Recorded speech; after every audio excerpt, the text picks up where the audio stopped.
Good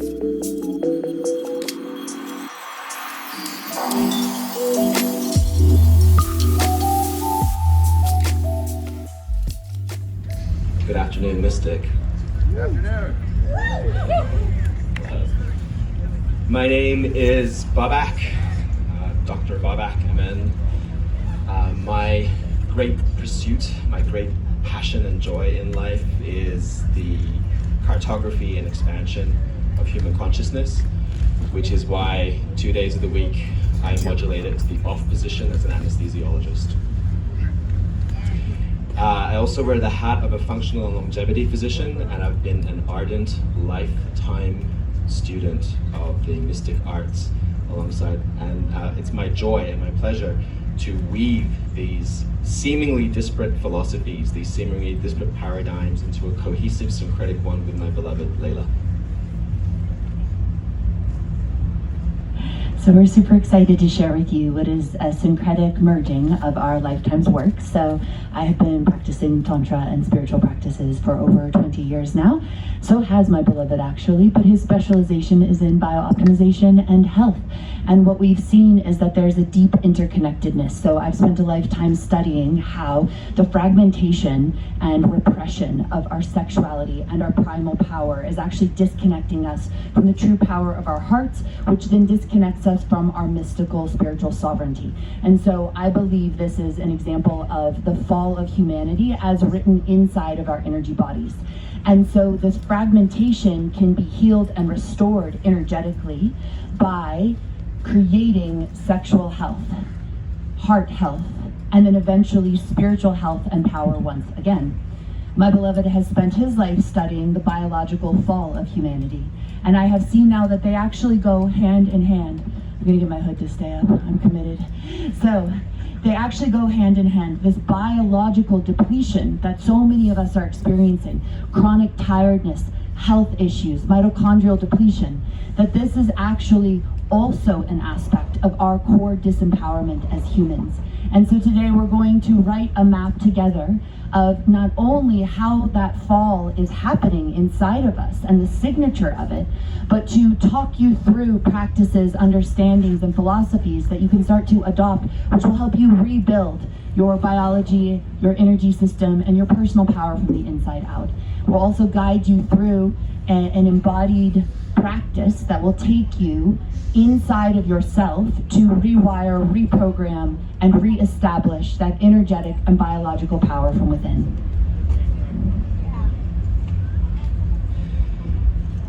So, we're just going to start with the biological component first.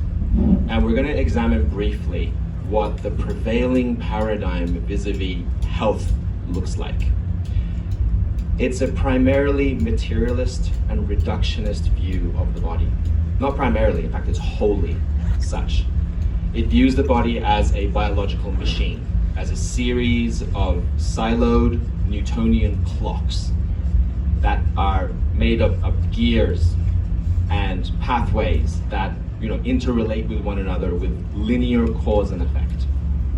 So we learn about the body as the cardiovascular system, the respiratory system, the nervous system, the endocrine system, the gastrointestinal system, so on and so forth. And then we go off and subspecialize as specialists in each of these one fields. And we pretend that these incredibly complex systems stand alone, stand by themselves. And that just doubling down on the confines of one of them allows us to somehow understand the body in a really detailed way. What it's analogous, though, to is the parable of the many blind men, each touching an elephant. One touching the trunk and saying it's a snake. One touching the side of the hide and saying it's a rhinoceros. It creates this disembodied understanding of the physical vessel. Now, it has a lot of power by virtue of the level of detail that it affords us, the virtue of specializing in one particular system. But in optimizing for the leaves, we lose the understanding of the forest. In this paradigm, the overarching idea is that health is the absence of disease. So you can have an individual who's in poor metabolic health, their body doesn't understand what to do with the nutrients that are presented to it in an optimal way. They've become deafened or dulled to the body's signals to say, hey, stop eating, or eat less of this, more of this. They're insulin insensitive. They have poor cardiovascular fitness. They have a poor mix of so-called good and bad bugs in their gut, and their mitochondria are not making anywhere near as much energy, anywhere near as much ATP, the biological currency of energy in our bodies, as it possibly could. And yet, in the traditional medical paradigm, this person is quote unquote healthy because they have no diagnosable disease which would warrant the prescription of a drug. Now, once they do develop disease, they get prescribed a drug which only manages the symptoms and then causes a host of other side effects which requires more drugs to be prescribed to manage those, and then they have more side effects and so on and so forth, and all the while the underlying dysfunction is not addressed and is allowed to continue into greater degrees of decay and entropy. I don't need to spell out the madness and the limitation of such a system.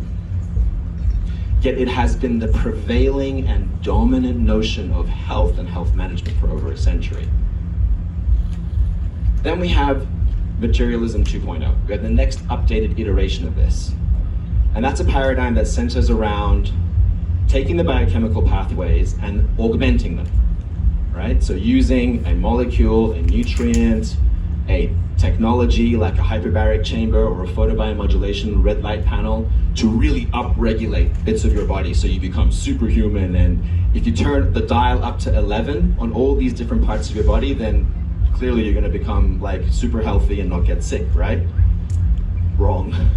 So this is colloquially known as biohacking.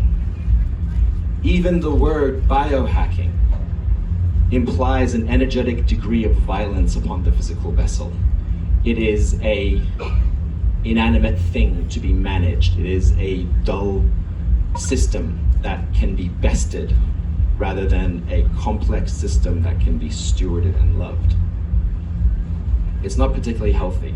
And there are people who are master biohackers who actually are speeding the rate at which they age. They're burning the very molecular substrates and the very fine-tuned intelligence within their energy systems by turning everything up to 11. They're actually speeding the rate at which they age. Both of these paradigms view the body, as I mentioned, as a separate entity, one that needs to be managed or subjugated in some way. And then we have the third iteration of health, and that's the one that's espoused by functional longevity medicine, which is the discipline that I've devoted much of my professional life to.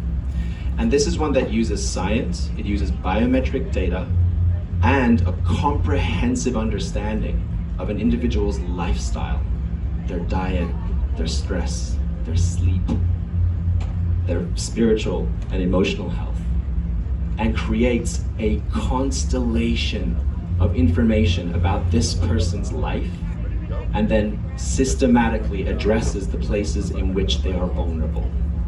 And it uses a very complex array of information to do this. It tests the genome, it tests the ways in which the genome expresses itself throughout the body, which the jargon for that is a transcriptome, the proteome, the metabolome. It creates this enormous amount of data that, when placed within the context of a person's broader lifestyle and their approach to life, allows us to create a precise and personalized plan to bring them towards health. It allows us to use scientific principles and hypotheses to cultivate wellness. It's an important shift.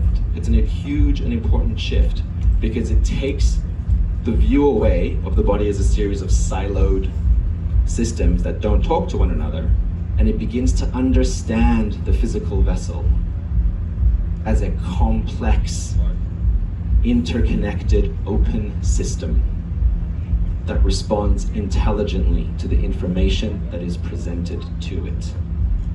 that information is literally everything that comes across our physical vessel. Our food, our communication, our relations, our experiences, our sleep, our exercise. We call this the exposome, what we are exposed to. And the information of the exposome washes over our genome. And these two enormous caches of information wash over and interdigitate with one another to create a state of burgeoning and flourishing, or to create a state of decay and dysfunction. And it's this deep, complex understanding of all of these interdependent pathways that allows functional medicine to create vitality within the body. It's incredibly powerful, and it also begins to hint at both the energetic and the quantum nature of creation and of the human vessel. Yet it is still a fundamentally materialistic paradigm. It's still really looking at the body as a machine first and foremost, which is appropriate because it's a physical science. And yet we know that's not the whole story. We know that our bodies are not just physical in nature. As Layla alluded to, we also have energetic bodies which are deeply intertwined with the health of our physical bodies. And all of them respond to the nature and the quality of our thoughts, of our consciousness. Nowhere is this better evidenced than by the recent study from Harvard University that showed that the most important factor in creating a long and healthy life is not some crazy molecule, it's not some stem cells, it's not some amazing hyperbaric chamber, it's community. Community is the most important metric that determines having a long, healthy, vibrant life. All else being equal, of course. Reading between the lines, that tells us that it's actually the quality of our consciousness that determines the quality of our biological function. It implies that even in the presence of organic food, amazing supplements, impeccable exercise, if you go about life miserable, disconnected, and unattuned, and not part of a broader ecosystem, you will never be able to cultivate vibrant, radiant health within your physical vessel. And this is where the mysticism component begins to come in. Ancient esoteric philosophies such as Tantra teach us that everything in physical creation is the will of Creator.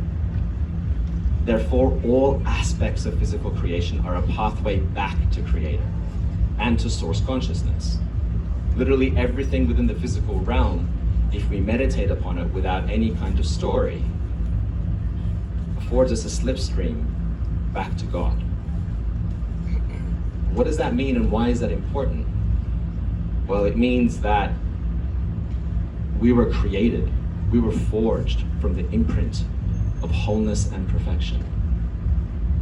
It means that the blueprint of wholeness, of radiance, of boundless vitality and exuberance and happiness is actually encoded in our very beings, in the very exquisite mystery of our DNA.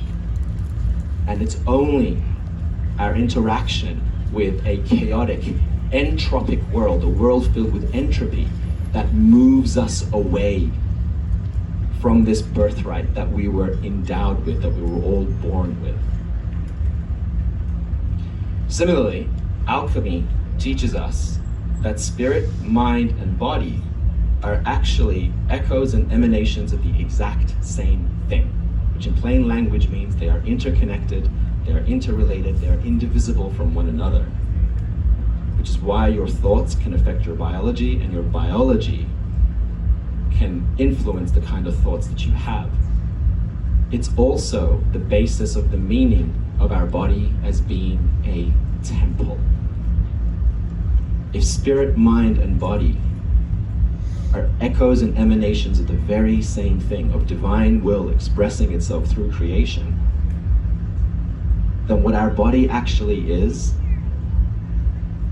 the elements of the terrestrial realm of our Mother Earth rising up to meet the exquisite expanse of celestial source consciousness such that the two interdigitate together.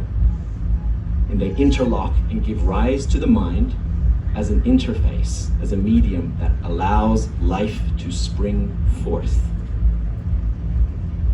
And that is what the human body truly is. Adopting this paradigm allows us to come into a loving stewardship of our physical vessel, because then we can see it for what it actually is. A temple, a poem, a living love letter to God and to Creator itself.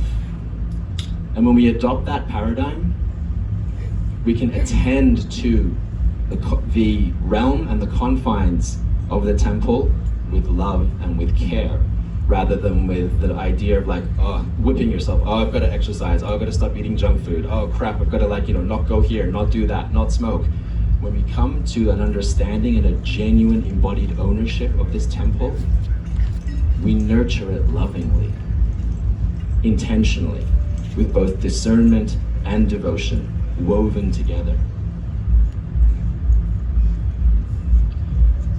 So in practical terms, this looks like attending to the temple from a place of responsibility and stewardship means keeping it clean of anything that perturbs its harmony, be it environmental toxins, be it toxic people, be it toxic foods, but from a place of love and empowerment rather than from a place of fear or self-flagellation, self-punishment. Number one. Number two, if we're to know ourselves as spirit, then we immediately attune to the notion that if we are made of wholeness, then the archetypes and imprints of wholeness exist in the physical realm all around us. And if we therefore meditate with these archetypes of wholeness as they exist in nature, and when we meditate in a stream, by the ocean, in a forest, grounded to the earth, having the sun irradiating us as we do breath work, we commune with this celestial information of perfection, and it imprints itself onto our physical vessel and restores us back to our divine blueprint. When we know ourselves as mind, as creation expressing itself as mind, we naturally seek to create good relations, good thoughts, meditation, come into community. And then when we come to know ourselves as the salt, as the body, we lovingly and discerningly attend to the energetic pillars of our nervous system. When we optimize for these, our nervous system creates a higher level of activity that broadens the aperture, that widens the lens with which we can receive source consciousness. And we can hold it as well, because we are coming to a higher frequency of nervous system activation. It sounds woo-woo, but there are actually neurobiological correlates to prove all of this, much of which is beyond the scope of a 15-minute presentation here. The three most important fundamental things that allow our nervous system to hold a higher frequency of firing are minerals, an intact microbiome, and well-nourished mitochondria. Minerals, microbiome, mitochondria.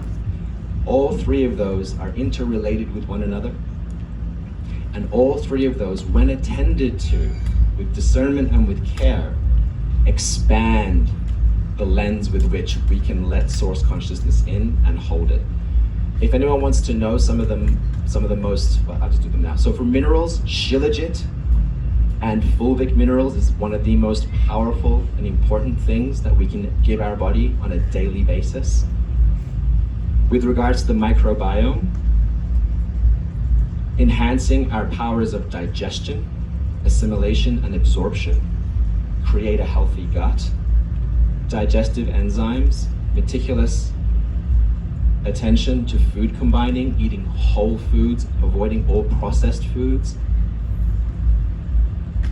and using things like aloe vera and the judicious use of probiotics allows us to create a gut microbiome that enhances our assimilation of nutrients, decreases the level of inflammation in our body, which then helps our mitochondria to make more ATP.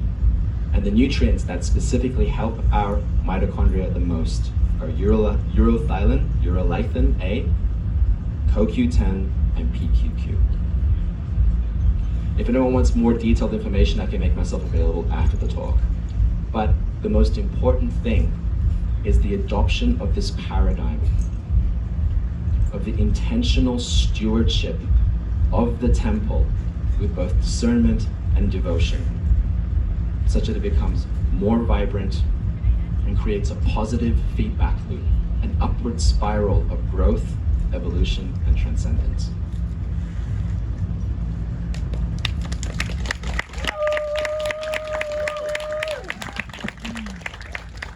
You are brilliant and I love you so fucking much. All right, so when it comes to rebuilding our sexuality or making healthy choices, why can that be so hard? When I have traced this fear body inside of us, this somatic wound that seems to live in humanity, that keeps us afraid of restoring our full sexual power and expression, keeps us chronically disconnecting from our own energy body, and keeps us from living in the kind of vitality and health that my beloved just articulated today. What I've seen is that it starts with spiritual belief systems that started to dominate humanity anywhere from 3,000 years ago until now. And those spiritual belief systems had a common theme. They taught us to fear our true expression as humans. And they said that if you don't behave in certain ways, usually in ways that were counter to the fullness and wholeness of our humanity, aligned with consciousness, that we would burn in hell, or we would spend time in the lower realms, or we'd be enmeshed in delusion for the rest of our existence. We'd be lower than somehow. This fundamentally taught us to fear our own power in the face of creation, in the face of God herself, or himself, or itself. And so all of this laid down very deep unconscious imprinting that cycles through our nervous systems over and over again, causing us to choose anti-health, to choose a lack of sexual vitality, to shut down our energy systems, because on some level we still fundamentally fear the full expression of our power.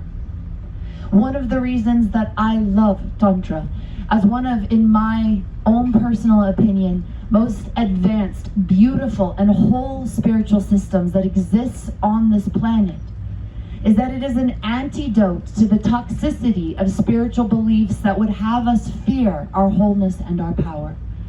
Because the fundamental teaching and experience of oneness, that you are divine in every expression of your being. And yes, there is egoic delusion that would have you forget your true nature.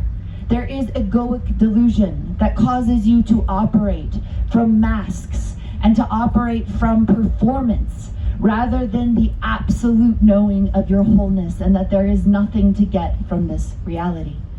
When we adopt spiritual belief systems that lead us back to wholeness and back to a creator who is not only ever embracing us with unconditional love in every experience we could possibly have, but is in fact us, the heartbeat, the orgasmic essence of the divine itself pulsating through our beings, gives rise to all that we are.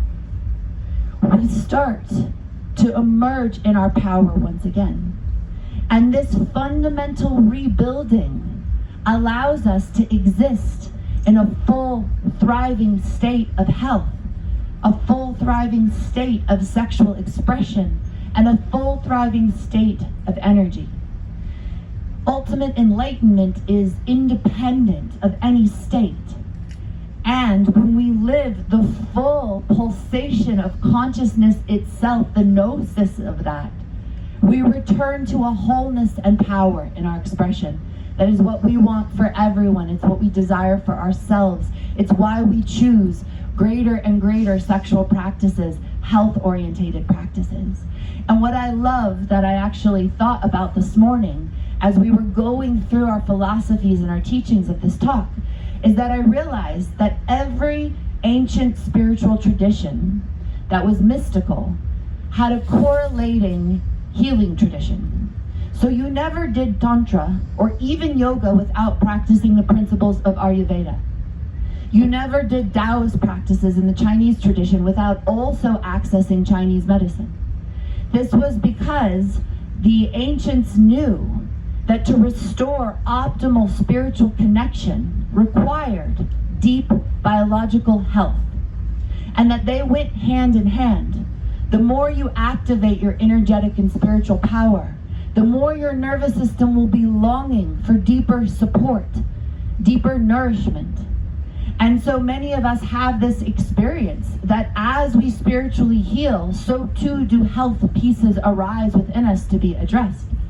So what we'd like to propose today is that in this modern consciousness expansion that every single one of us is a part of, seeing so many more humans start to meditate, start to engage in beautiful spiritual awakening practices, we actually require a corollary health system that can access and hold us and give us the proper information of how to expand in our health and our vitality at the same time as we expand in our spirituality and our energetic power.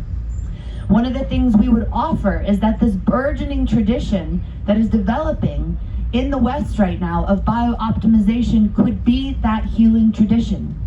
That these new practices, plasmapheresis, cleansing your blood from the inside out, taking NAD, rebuilding your DNA, healing your mitochondria, understanding the functioning of ATP at a cellular level. This gnosis is in fact what is required for us to continue to expand and grow spiritually in the most empowered and aligned way. And to not think of it as some technological interfering with our nervous systems, as many spiritual people do that I've come across, but to see this emergent field of wisdom around our health as a necessary evolution for all of us to be able to combat our current health issues, many of which stem from the toxicity of our current practices towards our earth. And so if we want to access the highest spiritual wisdom within our bodies, we must also address the load of microplastics, of toxins that are pouring into our blood on a regular basis, to do it intelligently, to do it regularly, so that we can continue to host the highest level consciousness available to our bodies, and to prepare our nervous systems, which, as my beloved shared, are inextricably linked to the way that our blood is operating, the cleanliness of our blood, the purity of our blood, our microbiome, how well we can digest food. That if we continue to adopt greater and greater understandings of what is available to us, ancient and modern, to up-level our health, we can become the most powerful and spiritual versions of ourselves inside and out. Amen. All right. So from here, I would love for us to drop into a guided experience. This will take about 15 minutes. And I would invite us to drop in and to give our fullness to this for 15 full minutes, because you'd be surprised how much you can shift in your nervous system, in your energetic blueprint in just 15 minutes. So because we have a condensed period of time to drop in, I'm going to invite us to go as full on as we possibly can with our breathing, with our sounding, with our release. Now what we're going to do is we're going to guide you through the 3 primary energy systems so that you can purify and release from that system and then create space for more power. So one of the ways that you create more power is through a combination of relaxation, energy optimization, and a changing of the fundamental belief systems that you hold about that center of your being. This will make more sense when I guide you through it step by step, but I want to give you a little overview before we drop in. One of the pieces of technology that I'm going to invite us to use that I think is maybe not always intuitive for everybody, but some of you might be very familiar with, is a concept of breathing into your body and sounding to release whatever you find inside of you. So the reason that this technology works is because just like we have an immune system that will automatically heal a scratch on your body, you don't have to do anything at all. We also have an energetic immune system that will allow us to digest and integrate energetic material that is designed to be processed. And just like if you cannot digest physical food in your body, it becomes toxins sitting within you undigested, so too do many of our energetic and emotional imprints start to become toxic when we do not allow our energy system to alchemize and heal them in accordance with our body's highest health. What many of us don't realize is that our very restrictive, fear-based society around energy and expression has actually done is disconnected our energetic immune system's ability to heal us naturally.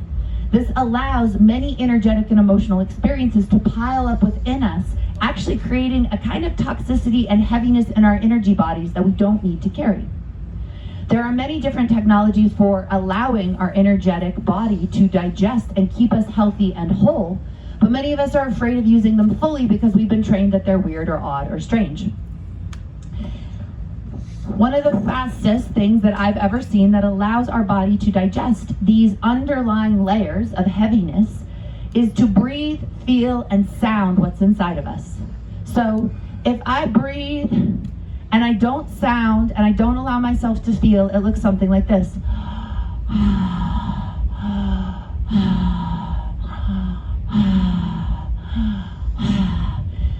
The moment I start breathing, my system actually wants to digest. It wants to move. If I'm not going to allow that natural tendency to happen, I have to lock down the movement of my body and actually move into my head. So many of us find ourselves stuck in our heads because we're not allowing the organic expression of our bodies and voices. So I'm going to now breathe into my body and I'm going to feel what I feel, sound what I feel, and let myself move.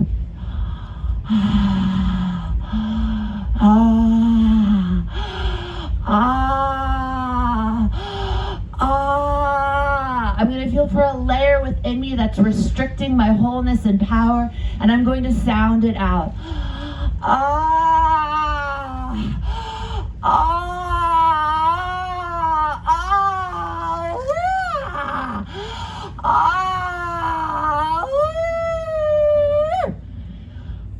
right. If you do that with the wholeness of your being, you will feel a release of power. I feel far more here because I released what I felt into my sexual center was still a little barrier of shame. It was like, don't express your full self for people. It'll be too much. You'll scare them, right? And I was like, woo, let's just breathe into that and sound it, right? And as I did that, a fullness was restored to my body, a wholeness. So what we're going to work with today is that technology, and I invite you to explore it, to see what happens when you allow yourself that gift of feeling into your body and sounding what you feel. Okay, I'm going to invite everyone to go ahead and close their eyes as we enter this ritual space.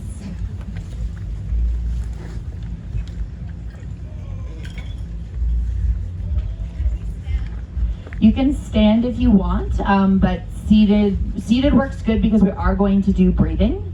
So stand if you really desire, but breathing is nice sitting.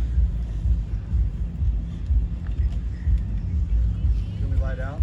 You can lie down if you want.